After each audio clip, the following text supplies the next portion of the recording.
আজ থেকে রেলপথে শুরু হয়েছে ঈদ যাত্রা। এ নিয়ে বিস্তারিত খবর আপনাদের জানাতে চাই। বিভিন্ন পথেই যে যার মতো যাবেন। আর কদিন পরেই পবিত্র ঈদুল আজহার উদ্দেশ্যে কমলাপুর রেল স্টেশনে রয়েছেন এই মুহূর্তে আমাদের সহকর্মী আবির হোসেন এবং মানিকগঞ্জে আছেন ইউসুফ আলী। আবির, জানতে চাই আজকেই তো ঈদ যাত্রা শুরু হলো, ট্রেনগুলো কেমন করে যাচ্ছে, ভিড় কেমন দেখছেন এবং শিডিউল বিপর্যয় আছে কিনা? আমি কি কিছু ধরেছি নাকি? আপুটা আপনাকে চেক আউট করছে। জাস্ট কুল থাকুন।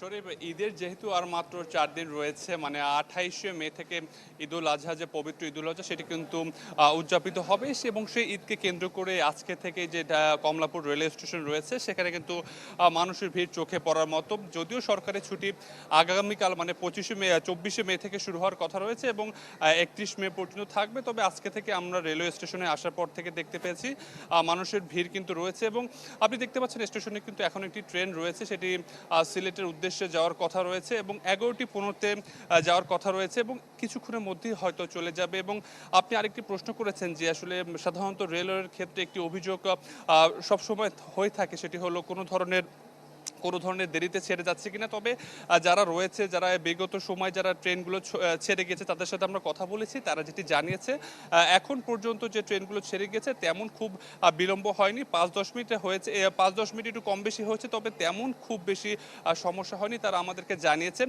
আরেকটি হলো, সকালে এখানে রেলওয়ে মন্ত্রণালয় থেকে সচিব এসেছিলেন, তিনি বলেছেন যে সাধারণত এবার যে ট্রেনের বিলম্ব যে সমস্যা সেটি কিন্তু হওয়ার তেমন সুযোগ নেই। এবং তিনি আরও জানিয়েছে সাধারণত রেলের ক্ষেত্রে রেলের উপরে মানুষ চলে যায়, ফলে দুর্ঘটনার এক ধরনের কিন্তু শঙ্কা থাকে।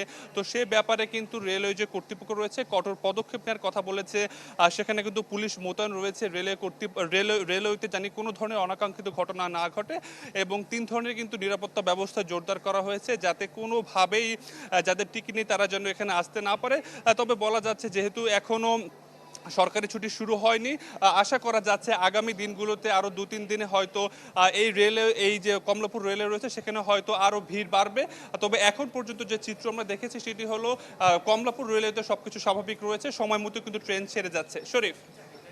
আবির, ধন্যবাদ আপনাকে। এবারে সড়ক পথের খবর জানাতে চাই। ঈদ যাত্রায় সেখানে রয়েছেন ইউসুফ আলী। ইউসুফ, মনে হচ্ছে এখনো তেমন ভিড় শুরু হয়নি, তবু সড়ক পথের খবর জানতে চাই আপনার কাছে। শরীফ, আসলে ঈদ যাত্রা শুরু হলেও এই সড়ক পথ তারপরে এই যে ঘাট এলাকা রয়েছে এখানেও কিন্তু তেমন কোনো কোনো চাপ আমরা লক্ষ্য করিনি। সারা বছর যেরকম চাপ থাকে তার চেয়ে একটু বেশি, কিন্তু ঈদের সময় যে চাপটা আমরা বাড়তি চাপ যে লক্ষ্য করি সে চাপ কিন্তু নেই। আমি যদি একটু যে চিত্র দেখাই, যে মানিকগঞ্জের পাটুরিয়া 3 নং ঘাটে রয়েছে, এই 3 নং ঘাটে কিন্তু সকাল থেকে দেখছি যানবাহন এবং যাত্রীরা আসছে এবং অনায়াসে কিন্তু এই ফেরিতে উঠে তারা ওপার চলে যাচ্ছে, অর্থাৎ ঘাট এলাকায় ফেরি পারের অপেক্ষা ফেরি পারাপারে যে বাস রয়েছে তারা কিন্তু ঘাটে আসার পরেই সবগুলো ঘাটে যেহেতু সচল রয়েছে বিভিন্ন ঘাট দিয়ে তারা কিন্তু ফেরিতে উঠে যাচ্ছে। এই মুহূর্তে ঘাট এলাকায় ফেরি পারের অপেক্ষায় কোনো বাসই নেই অপেক্ষমান, বা সব বাসই রানিং রয়েছে। তো পশুবাহী যে ট্রাক রয়েছে সেগুলো কিন্তু পশুর যে হাটে সে পশুগুলো পৌঁছে দিয়ে তারপর কিন্তু আবার যে ফিরছে, তো সেই ট্রাকের সংখ্যাটা একটু বেশি রয়েছে, অর্ধ শতাধিক ট্রাকের মতো রয়েছে। এই যে 3 নং ঘাটে মাত্র একটি ফেরি, ছোট ফেরি বনলতা, সেটি কিন্তু ছেড়ে গিয়েছে। সেখানে কিছু যাত্রীবাহী বাস এবং ট্রাকও রয়েছে।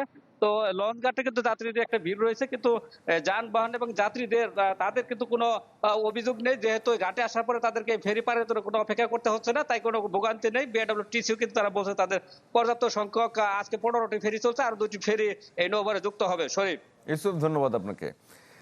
দর্শক, আজ থেকে ঈদ যাত্রা কিছুটা হলেও শুরু হয়েছে। রেলপথ এবং সড়ক পথের খবর জানাচ্ছিলাম আপনাদের। দর্শক, আজ থেকে আনুষ্ঠানিকভাবে ঈদ যাত্রা শুরু হয়েছে, যদিও তেমন একটা ভিড় চোখে পড়ছে না কোথাও। সড়ক পথে ঈদ যাত্রার খবর আপনাদের জানাতে চাই। সাভার থেকে অপু ওহাব আমাদের সাথে যুক্ত হয়েছেন। অপু, কেমন ঈদ যাত্রা দেখছেন? আজকে থেকে তো শুরু হলো।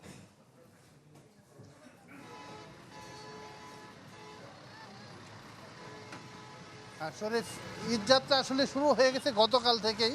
সরকারি ছুটি যেদিন পেয়েছে আমরা দেখেছি যে শুক্রবার সকাল থেকে কিন্তু সড়কগুলোতে যানবাহনের চাপ বেড়েছে। এই মুহূর্তে আমি রয়েছি বাইপাইলে হয়তো দেখছেন এখানে কিন্তু আমরা দেখছি যে বিভিন্ন পয়েন্টে থেমে থেমে যানজটে তৈরি হচ্ছে। অনেক যাত্রী বিভিন্ন যারা আগে বাড়ি যেয়ে থাকেন বা অনেকেই পরিবার পরিজনকে পাঠিয়ে দিচ্ছেন, অনেকে সপরিবারেই চলে যাচ্ছেন। আমরা মহাসড়কের অবস্থা যদি দেখি তো আমরা দেখছি যে দীর্ঘ যানবাহনের চাপ রয়েছে শুধু এই বাইপাইলে না, নবীনগর অর্থাৎ ঢাকা থেকে গাবতলী হয়ে যারা উত্তরবঙ্গ এবং দক্ষিণবঙ্গ যান, বিশেষ করে উত্তরবঙ্গে এই নবীনগর চন্দ্রা মহাসড়ক হয়ে যারা যাচ্ছেন তারা দীর্ঘটা সময় অন্তত যানজটের কবলে পড়তে হচ্ছেন। এটা শুধু যে যানবাহনের চাপ, অতিরিক্ত চাপ সেটা তো রয়েছে, এছাড়াও জানেন যে আশুলিয়াতে এলিভেটেড এক্সপ্রেসওয়ের নির্মাণ কাজ চলছে। এই নির্মাণ কাজকে কেন্দ্র করে কিন্তু যানবাহনের চাপ, রাস্তা খানাখন্দে ভরা রয়েছে। অনেক জায়গায় 6 লেনের রাস্তাকে 4 লেনে পরিণত করা হয়েছে। এই জন্য কিন্তু দীর্ঘ একটা যানজটের দীর্ঘ যানজটের তৈরি হচ্ছে। এছাড়াও মোড়কেন্দ্রিক যে যানবাহনের চাপ, মোড়কেন্দ্রিক কিন্তু দীর্ঘ যানজট রয়েছে। তো সব মিলে ঈদযাত্রা শুরু হয়েছে এবং দেখার বিষয় হচ্ছে যে কতটা নির্বিঘ্নে মানুষ যেতে পারে। শরীফ। অপু, ধন্যবাদ আপনাকে। দর্শক, আপনাদের দেখাচ্ছিলাম ঈদ যাত্রার খবর।